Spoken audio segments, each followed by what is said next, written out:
here for the fifth period with the professor. We've got a special guest, but before we start, we got to give a shout out to the sponsors.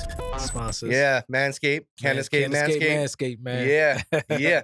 You know, if you get 20% off if you use the discount code MU2Q.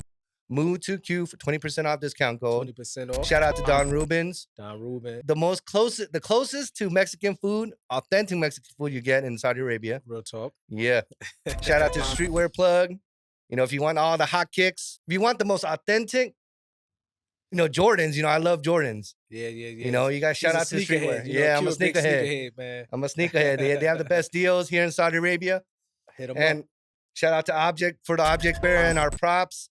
They're the biggest creative space, creative store you can find here. I ain't even know that. Yeah. You mentioned this every show, and I Yes, still sir. didn't even know it, bro. Yes, sir. But yeah, so today we got a special guest. Man. One of my childhood heroes growing up, aside from Michael Jordan, is the professor. Wow. What's going on, bro? What's up with the you, homie man? professor here? Humbled to be on with you guys, man. Yes, sir. Appreciate it. The pleasure's ours. Yeah, man. yeah. So how's everything going, man? How's LA? Man, things are great right now, bro. Things are great.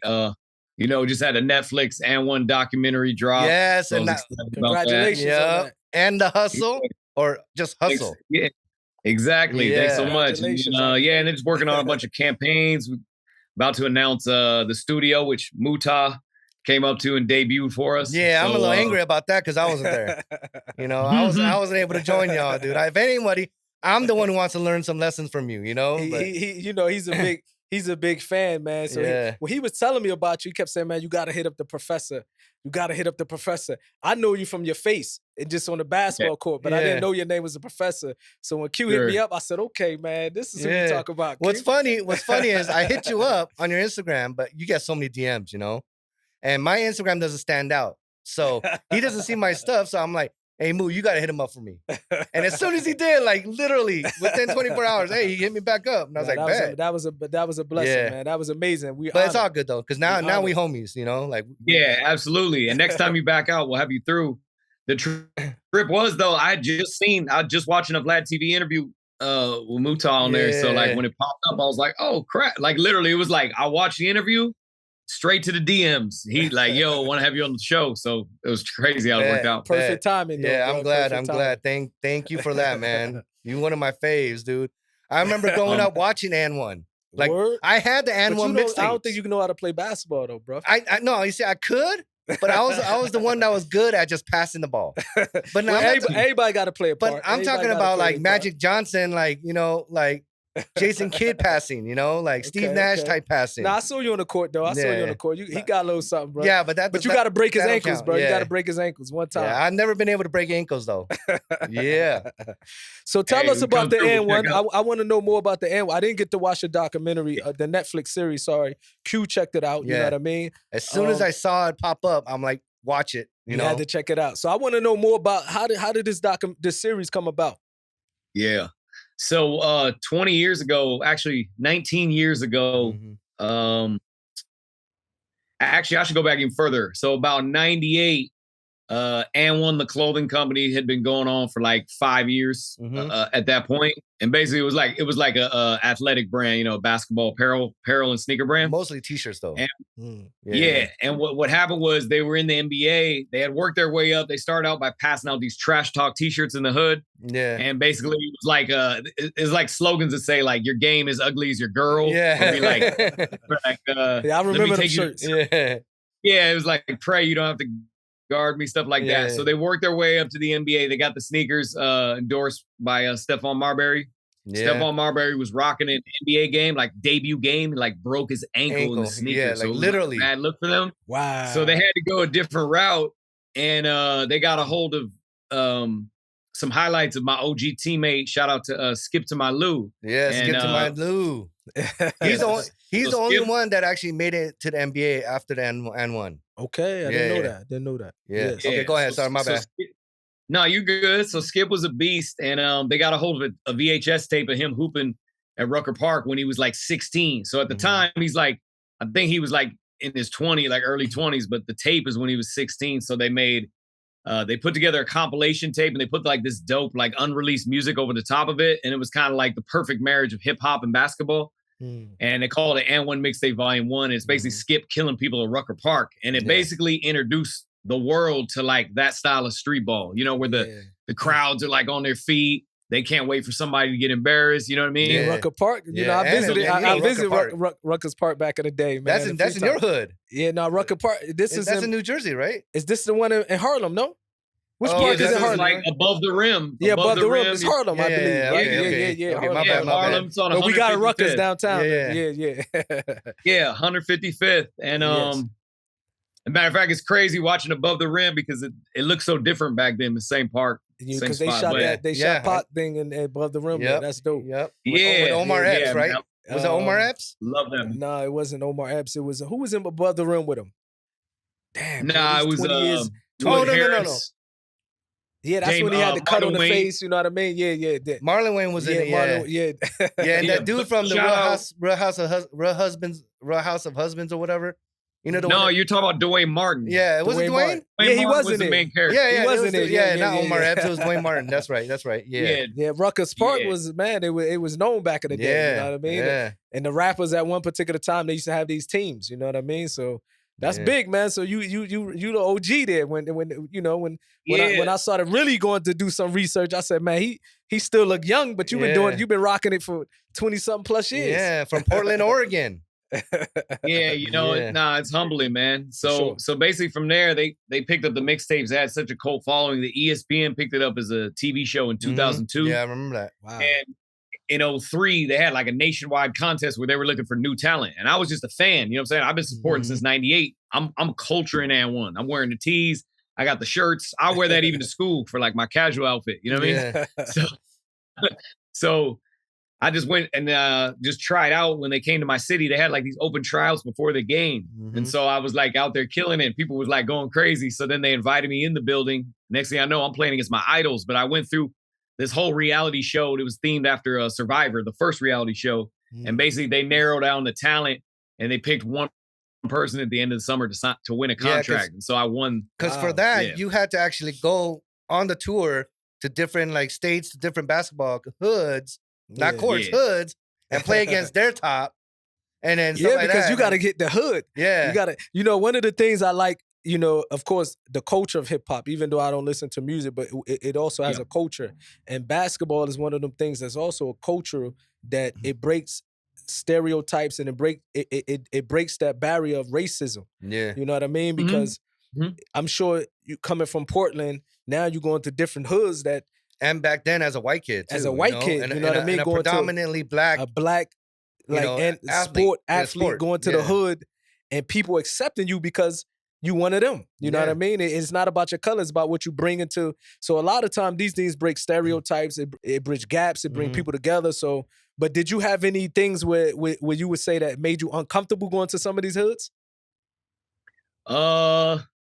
Good question. Yeah, I think sometimes it's just like real hostile environments. So like people couldn't wait to heckle you. You know what I'm saying? So I'm just going by white boy. That was before my name. You know what I'm saying? I'm just going by white boy at that point. You know what I mean? Because the hood give everybody a nickname. Hey, white boy. They would have been called Q, Kum Chung. What's the North Korean president? They're going to call me Mellow Yellow. He's Mellow Yellow. I would have been Mellow Yellow. Real talk. Go ahead. Sorry about that, bro. Yeah, but it was majority of times nothing but love. Yeah, you know what I mean? Environments. Yeah, and I didn't even think I belonged there. You know what I mean? I had gotten so good, like the winter, the spring before that tryout in the summer of 2003. I actually didn't even think I belonged there. You know what I mean? But then like I kept doing better than I expected. But looking back on it now, I was definitely good enough to belong. I didn't know it. I improved so much in my off time. Just working on the, mastering the craft, working on the game, that it kind of like surprised me too that they accepted me. You know what I mean? But that is the beauty of basketball, like you said. Now, the one thing I wanted to know, and I'm glad the documentary came out, because I wanted to know, like, you guys end up signing contracts, like NBA contracts, but for And1, I was always wondering, is the pay the same as the NBA? Because I'm probably sure Hot Sauce probably got the most. Him and Skip to Malou, but. Like everybody else, Hot Sauce, was he the big guy? No, Hot Sauce came after Skip to Malou, but he was a Hot Sauce. Because he was a big dude that was breaking ankles. Yeah, what was he? I think he passed away, if I'm not mistaken. Yeah, so that was my close friend. You talking about Escalade? Yeah, Escalade, Escalade, yeah. yeah. Big dude. That's Mark Jackson's brother. But no, Hot Sauce was a dude. He had like braids, or he'd rock a big fro. He's from Atlanta. He was 6'2". He was somebody I mimicked my game after big time. Like he was the headliner for majority of AND1. Yeah, like he would get the crowds going the most crazy, break the most ankles, had the most flair. But I'm surprised. Yeah, you know, by the time I got on there, Skip to My Lou only played like a couple games. He was already in the NBA going crazy. So he only played like a couple games in the summer. And he already had like an overall endorsement deal with AND1, which I'm sure was multi 6 figures. I don't think they're paying anybody 7 figures. They never were that quite I guess they had a lot of money toward like when we started blowing it up, but up until that point, they hadn't signed nobody to 7-figure deals. What happened is my first deal was about 60K. I'd say Hot Sauce was making like 90 or 100 around that time, 100K. And then every year it went up, you know what I'm saying? Like they ran some figures on that documentary, but I think they were like first year figures for guys. I think at the most we signed a couple $100,000 deals for the year, but I know we were able to make money outside of it. I know I made like 800K in 2007 or something like that. But which back then, as soon as it 800K is a lot. Of course. You big balling with 800K back then, you know. Real talk. Yeah. Yeah, I mean, I'm a kid, so you know, when it ended, I was only 23 or 24. So like I thought, I'm thinking I'm rich. You know what I mean? Like, real talk, bro. So how did it end though? How did the AND1 come to a halt? It all ended up with old dude resigning. The one who was there was 2 owners. Okay. The other owner, he actually moved to Taiwan. And because he wanted to be hands-on, because he's the one who designed the shoes. Okay. And the where AND1 made it in the shoe business was a Tai Chi. The shoe called Tai Chi. And it was fly as hell because it's like half of it was one color, the other half was so it's like having 2 different shoes on. Yeah, that's dope. And then Vince Carter at the Slam Dunk contest, he had them on when he won. And that's like the see, he the know the history, bro. That's like the karma. You should have had him in the documentary, bro. That's like the karma from the Stephon Marbury when he broke his ankles. Like literally broke his own ankle. Literally broke his ankle. Yeah. So he was the first NBA player to endorse AND1 shoes, and then broke his ankle while wearing them. His rookie shoe. Yeah, in the shoe. And the media kept on plastering the shoe. So That's now, crazy. of course, the public can think if I wear those shoes, I'm gonna break my ankle. Yeah, wow, what a the shoe company went down, and but no, the downfall was when they sold the company. I'm glad you asked that. That's though. right too. The dog paints the picture that it was on the way down before they sold it, but it really wasn't. I think that doc was a little bit to protect the owners, to be honest. Like I think. Like if you notice at the end, it doesn't say where people are at today because I think it would have looked bad, right? They sold it for over 100 million. They split it a few different ways, so they all sit nice with their pockets. Wow. And the players didn't really benefit much. I don't feel that like personally I was owed a lot because I came on later. I came on right before the peak. I brought it to the peak, and then it started going down from there when the company got sold. But I think the original, my OGs like Main Event, Shane, there you go, them dudes, Headache. I think they're owed. They were owed on the way out. You know what I mean? So I think it didn't zoom it. The storyline was pretty true, but it was twisted. It was slated a little bit to protect them and because that's probably the only out too. It's probably the only way they got them to give interviews. You know what I mean? Yeah. So because the company really, it never was going downhill when they were there. When they sold it, it went to a company that was owned by this elderly couple, an Asian dude and an old white dude, and they didn't know nothing about basketball, much less streetball. It was a tech company. Wow. So why would they buy something if they don't know about it? About the culture, not educated. And not only that, Nike felt threatened by AND1 at the time. Wow. And so that's they could have used that to their own benefit. Yeah. Though, you know what I mean? But then they shelved it. After they bought it, they just shelved it. Wow. That might have been Nike. Nike probably gave them the money, buy this, and then, pretend for a couple years and shelf it. Yeah, that might have been the case, though. You never know.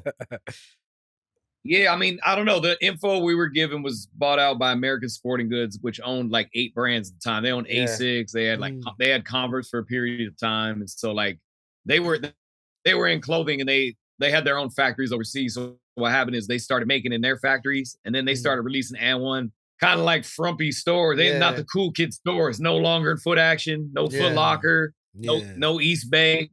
So it just like took it out of storage. You didn't really know where to find it. Yeah. Like I ran into it in JCPenney on accident. Like the hell, like JCPenney. Yeah, right? Wow. JCPenney, dang, that brought my memories. You just brought back some memories, so it was man. like, it went from cool kid brand to like disappear and then made a lot cheaper. Cause I know they still made even like the Tai Chi. They did like a retro of a Tai Chi, but like I tried it on, like I was like, it wasn't comfortable. Yeah, it was like weird. Quality. So, yeah. Yeah. So overnight, it was just a different company, you know what I mean? But no, they weren't clothing. They own like 8 brands, and who knows? There may have been some backdoor, but I know it's been bought out 5 times since we were there. Like it's in Walmart now, killing it. Yeah. Wow. Yeah. See, it's a long it's a long game. You gotta be in it for the long run. You know but what I mean? I'm just glad. I'm just glad that you were able to, you know, push through that. And even though it ended, you still continue on doing your craft, man. You doing your thing, though, bro. You know what I mean? That studio was amazing. That studio was beautiful. I wouldn't know. But I think my kids broke his ankle. I think my kids broke his ankle though. No, but at the time though, he just came from a surgery. He just got done with surgery. We got to mention that because somebody seen a video and they said, "Oh, he's taking it easy." I was like, "No, he just came from the surgery. It was his first time back on the court." You know what I mean? He's more of a man than me because he still was killing us. You still was killing us, bro. If I just got thrown done with surgery, I wouldn't even do an episode right now. I'll be like, "No, I'm in bed, dude. I can't do nothing." Yeah, you'd have been asking. No, here's the thing though. That was so I tore my Achilles, but it was 2019. I was just coming off a pulled muscle, you know what I mean? Because what I was telling you guys is ever since I had that surgery though, it's hard to get your body fully in balance. So I'm not fully in balance. So I like pull like a little muscle here, you know, tweak something over here, you know, stuff like that. But no, I've been healed. I've been playing for like 2 years now, full speed. Yeah, that's good, man. So I felt good. I just hadn't played in like 3 months because I pulled my hip but you still was killing it. You still was killing it. Yeah. Oh, thanks, bro. I felt good. We got the footage. We got the footage. Yeah. Yeah, a couple of the kids were nice though. I think what I saw was Siki like Salik. Yeah. I call him Siki though. That's my brother named Siki. You know that, right? Yeah. Who I named him after my father, and you know they got the same name. That's so why I call him Siki. That's dope, bro. Yeah. So we gotta invite you out here to Saudi Arabia, man. You gotta come visit us out here, man. Oh yeah. We got. We gotta put an event together. We gotta put something together. I've already talked to him about that. He told me. We gotta put something together, bro. You know what I mean? I would love to, man. I was telling Q, one thing goes off my YouTube channels if I do something in a foreign country, but what if the video really registers the culture, it'll go crazier just because more interesting watch. For example, a couple years ago, I went to like Uganda and I hooped with this college team on a dirt court. And it was just fascinating for the viewer because it was like, you know what I'm saying? You very, very rarely see Americans actually play like in a full-on African setting or full-on UAE. I'm sure they was happy you went out there, bro. Showed them some love, you know what I mean? That's dope. But it's kind of pointless. It's kind of pointless if you go to a different country and you're shooting you're shooting the footage in the gym where it looks like, that looks like LA. You want to be part of the culture. You know, you want to show. It got to be authentic. Yeah. You know what I mean? So if he doesn't end up doing it, we're gonna do it somewhere in the desert. You might have camels running past you. Yeah, we'll have some camels there. We'll have some. Hey, that'll be hard though. That'll be hard. But no, I mean, whatever's normal to the culture. You know what I mean? We don't need to extend it to make crazy. But if it had like people rocking the everybody. Pardon me, the name like the gowns, the thobe and the bayas. Everybody's gonna be rocking those. So that would go crazy. Yeah, that'd be dope. Put you with the good. We're gonna put you in the good through and everything. You know what I mean? We'll set that up. But hey, tell me about the hustle. Oh, hustle with Adam? Man, it was dope. How did he end up approaching you? I know Adam approached you about it, right? Which means Adam recognizes you and he acknowledges that you're one of the Streetball GOATs.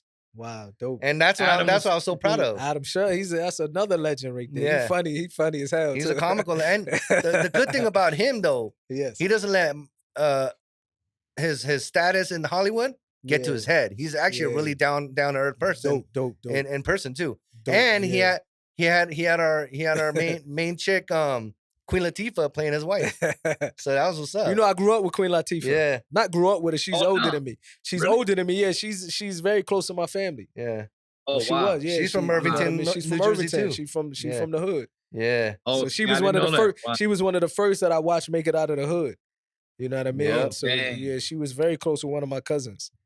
Knew my grandmother, everything. So tell me about Adam Sandler, man. I've been dying to hear this from you. Yeah, so Adam was really dope. It turned out we had a mutual friend. This kid named Joe Vesey. It's actually like Peter Vesey's son. Mm-hmm. Peter Vesey was like an analyst, NBA analyst, but he was like a fan of mine back in the ANWA days. I remember we played in Madison Square Garden. He came to the game rocking a jersey. He was like a little kid, but you know, current day, he works for Happy Madison Productions. He's like a comedian. He's in all Adam's movies and stuff. So he hit me up talking about, he's like, what's up, man? You got a free moment? He's like, Adam wants to talk to you. And I'm like, Adam? Like, who's Adam? You know what I mean? And I hadn't talked to dude in years. He's like, Adam Sandler. And I was like, oh, like the Adam Sandler. So I look at dude's bio and it said he worked for Happy Madison. So I was like, oh, wow. I was like, yeah, I'm free. He said, all right, he's going to hit you at 2. You know what I'm saying? This is like 11 a.m. Yeah. I'm like, all right, cool. But I'm thinking it's going to be like his assistant. You know how it goes. Like, I didn't think it was going to be actual Adam. But sure enough, 2 o'clock came, called, caller ID, said Adam Sandler. Pick up. And like you said, he was super cool. He was just showing a lot of love. He's like, when I'm bored up late at night, I watch your YouTube vids. He's like, I don't think there's one I've even missed. And he was just saying he loves it. And that's mad love right there. Yeah, and I was like, dang, speechless, because I'm, you know, I watched all Adam's movies, you know, ever since middle school or whatever.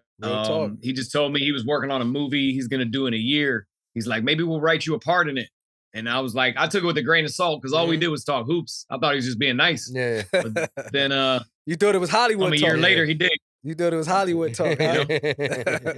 You know how it goes. Plus, like, you never want to get your hopes up, right? Like, I just figured it was dope. Just that we had that call. That was already cool for me. You know what I'm saying? Yeah. Dope. Yeah.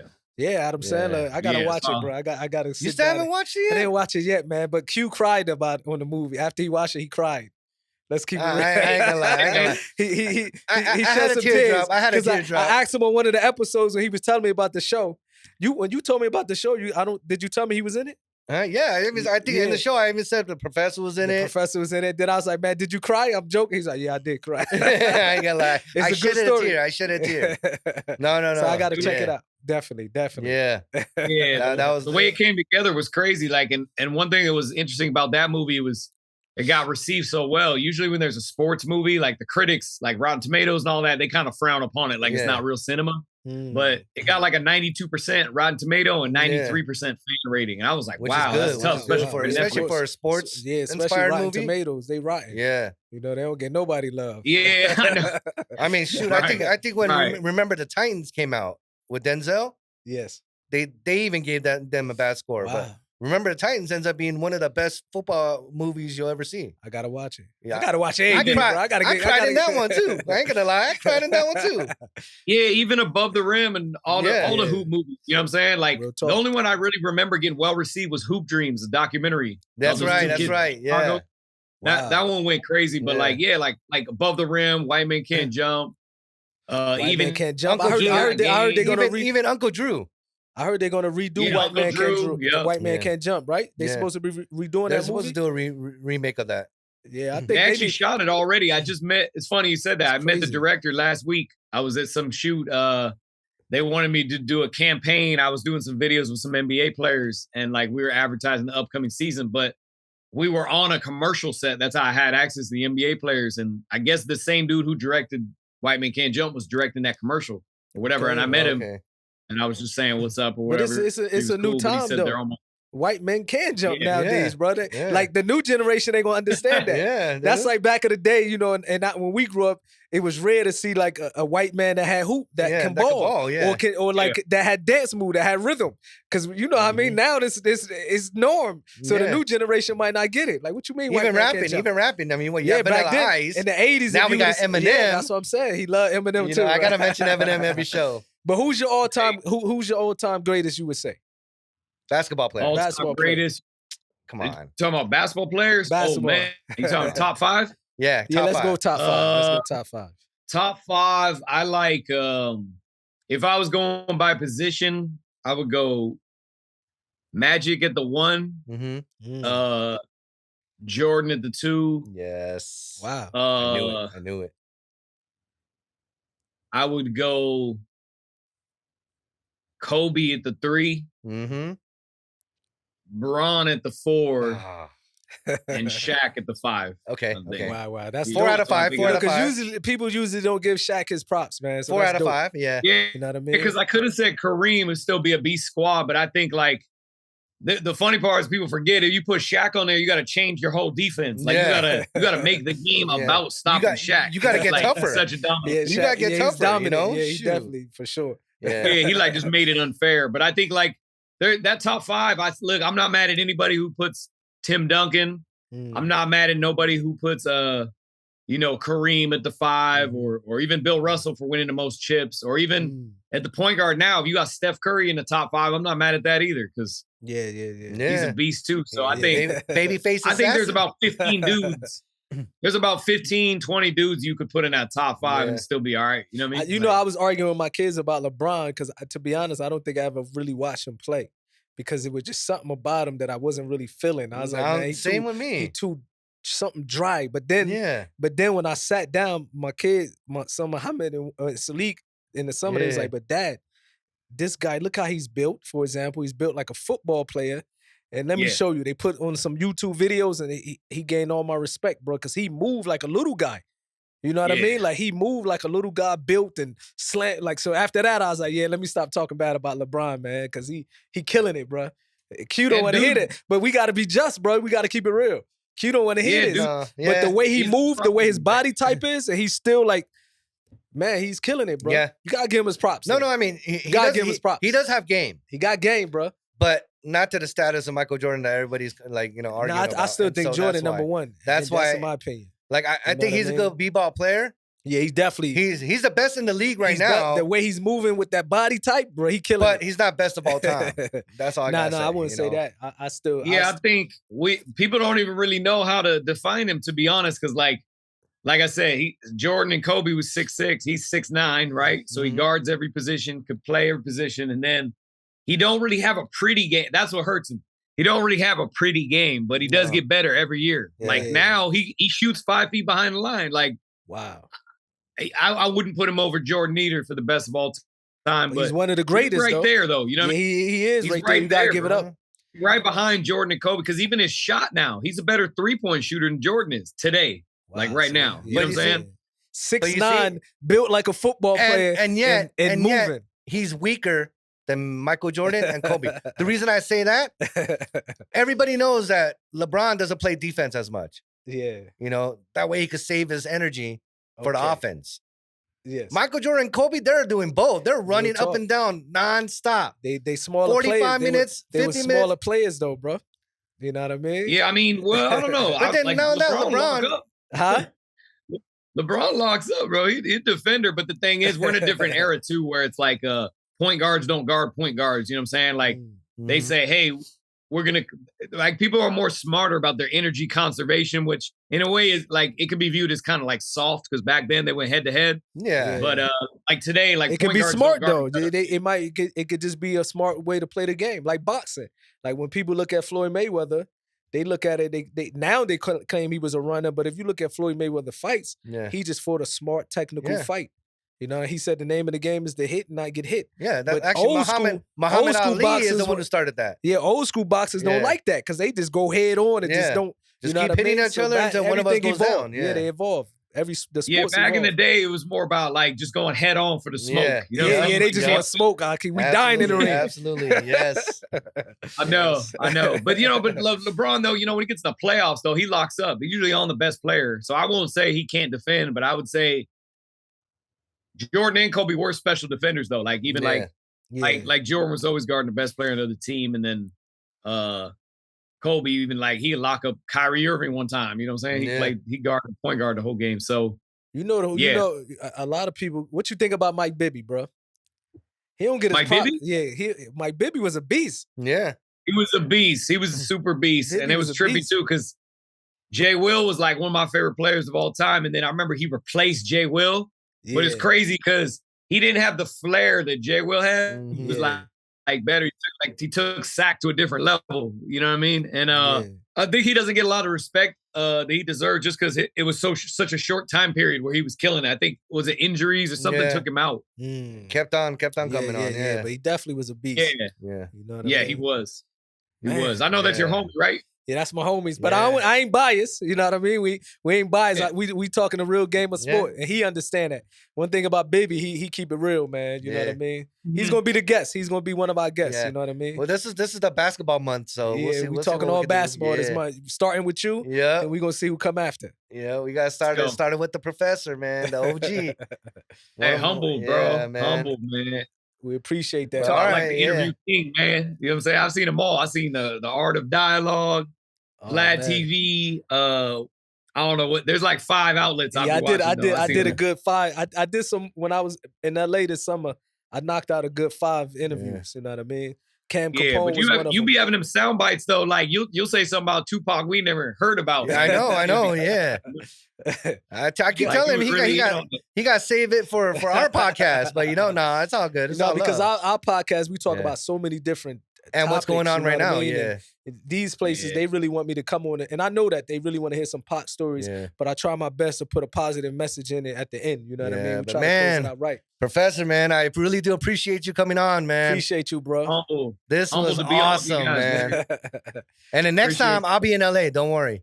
He coming to LA, but I need you to give me some lessons. No lessons. Just break his ankles. Don't listen to him. Don't listen to him. You got to learn the hard way, bro. Don't listen to him. You gonna check up and see what it do, man. Yeah, I'm gonna be texting you like, bro, don't take it easy. We might see each other sooner though, because we might actually end up bringing him here to Saudi Arabia. So we have to. Let's work on it. Yeah, I'm on that, man. I'm on it for sure. Thanks for your time, man. Thanks for your time, homie. Appreciate it. Absolutely, man. Keep me posted, fellas. See you guys soon. Yeah, I'll hit you up after this, man. All right. Peace, bro. Peace. One. Yeah, man. Definitely legend, man. That's a legend right there, man. You can take the headphones off, though. Yeah. We finished, What the? Yeah, that was dope. Yeah, don't forget to subscribe. 30 minutes. Don't forget to subscribe, like, thumbs up, comment. Everything he said. Follow our Instagram, everything. Manscape. Stay fresh, clean start, head to toe, finishing touch, extra refinement. Bro, what did you bring me, man? What is this? All right, so the support for MU2Q is brought to you by Manscape. Okay. Right, Manscape. They are the men's grooming champions of the world. Not just the city, Craig, the world. The world? That's one of my favorite lines. Wow, the so world. you really mean the world? Yeah. Because what they do is they offer a precision engineered dope grooming technology. But I like to look rough, man. I don't touch my beard. I like to look a little rough. What about from the neck down, though? Oh yeah, from the neck down, we gotta stay smooth. Like when you take your shirt off, it's gonna look like you have a sweater. You gotta be smooth, man. You're right. You know what I mean? Some people are like that, you know. And I like to feel silky smooth, you know. Silky smooth, huh? You know, like silky smooth. Yeah, just for me, you know. The way I feel, like I want to be silky smooth from the neck down. So I'm gonna give it a try then. I'm gonna give it a try, man. So what it comes with is this set is a special thing. Now, they just started in UAE. Okay. They just launched in the UAE, and this is the 4th generation of trimmers. Okay. Right? And the Lawnmower 4.0. 4.0. Which means there's been many versions before that, but this is a 4.0. Dope. This one is, dude, look at that. That looks that look dope. That looks pretty. That look dope. Honestly, I think Manscaped is the Rolex of men's grooming. Wow. Say no more. Not Casio. Say no more. I'm buying. Rolex. I'm in. Okay, order. So this is the Give me your credit card. I'm ordering today. Yeah. Yeah. So that it comes with this. They call this the weed whacker. The weed whacker. Okay. You know, because some people they'll be having like this for the nose and the hair. I mean, the hair trimmer in the ear. Man, I'll be seeing some people's ears, and I'm like, dang. Yeah, you know, my grandfather from Cuba, he kind of had like that afro coming out his right. ears, and I'm actually following suit. I'm call right it behind Allen Iverson here. I'm right behind him, so I'm glad that. Yeah. But then no, this honestly the way it looks, even the way it is modern, the weed whacker. Yeah, the weed whacker. That's dope right there. Yeah. Okay, what else we got in this box? So the box comes with like. Can I see the crop reviver? The crop reviver. Okay. Right? It's toner. Dope. Yeah. Dope. And then you got the crop preserver. The crop preserving, which is deodorant, not only for your armpits but everywhere else, you know. Dope. Yeah. What else we got in that box? And here's the amazing part. Look how slick and slim that is. Honestly, when I first got this, I was like, where do I charge this at? Facts. But it comes with like a little charging dock that you just put it on and it charges it. Like the technology, I'm like, this got to be made by Koreans. My people had to make this. Nice. As nice as it looked, I know my people. Check that out, man. Yeah, that looks nice. Oh, the camera's over there. I try to play it off. Look, I did it slow. Look, well, actually, it's 3 cameras in this room. Yeah. Korean. The Korean try to make us look like we don't make. It's a camera there, and it's a camera there. Say the camera recording is over there. So Now, but you saw me try to play it off. When you said that, I did like this. Yeah, I was smooth with it. Smooth as Manscape. But this upgraded trimmer, right? This upgraded trimmer includes a multi-function on and off switch. Okay. So like you can actually travel with this. So if you click it 3 times, yes, it won't turn on while it's in the bag. Dope. So that's what's good about this. Dope. Right? Manscaped. Manscaped. And that name, man. They got it with the name. Yeah, they doing Their anything, marketing is man. amazing. Marketing is amazing. I'm gonna try it out. Yeah. So, and then it's wireless charging too, by the way. Why? Did I mention the wireless charging? For you both mention the that? weed whacker and the lawnmower. This is called a lawnmower. Lawnmower. The 4.0. The names are killing me, bro. Yeah, right. So, Check them out. Y'all see it. We over here with it. Check it out. Now here's the best part of this. Okay. You get a 20% discount if when they you use the mention code MU2Q. MU2Q, get your 20% discount. 20% discount when you use MU2Q at manscape.com. Manscape.com. And for our Saudi viewers, they just launched in UAE, which means they could deliver here tomorrow. One day. Bukra. One day delivery. Bukra. Right? That's tomorrow. Bukra. Right? Bukra. He said Bukra. Bukra's Did tomorrow, he just right? curse in Yeah. Arabic? Bukra. Bukra, but I think he might have just cursed himself in Arabic. No, He I said meant Bukra. tomorrow. Bukra. Bukra.